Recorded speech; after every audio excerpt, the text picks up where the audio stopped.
আসসালামু আলাইকুম। এযোৰ কাপোৰ দেখিছেনে? এযোৰ হৈছে পিয়ৰ মুগা কাপোৰ, পূৰা হেভি হয়, পূৰা গোটেইযোৰ হেভি হয়। এযোৰ মই পিন্ধাই হোৱা নাই, এযোৰ মই এদিনেই পিন্ধিছিলোঁ। আজি ছেকেণ্ড টাইমৰ কাৰণে পিন্ধিম। মইনাই মোক কৈ আছে, আম্মা এযোৰ ময়ে পিন্ধি থাকোঁ, তুমি এদিন পিন্ধিবাচোন, মই তোমাক এযোৰ পিন্ধা দেখাই নাই। তাকে তাইৰ উৎপাতত আজি মই এযোৰ পিন্ধি ফটো মাৰিম। আজি ছেকেণ্ড টাইমৰ কাৰণে পিন্ধিম।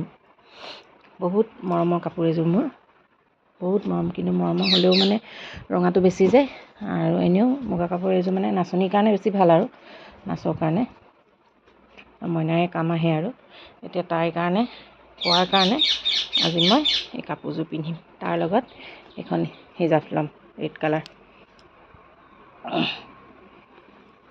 তাকে অকণমান দেখালোঁ মইনাৰ কাৰণে। আজি মইনাই কৈ আছে, আমাৰ তুমি আজি পিন্ধিবাচোন, মই তোমাক ফটো মাৰিম, তুমি ধুনীয়াকৈ মাৰিবা, পিন্ধিবা।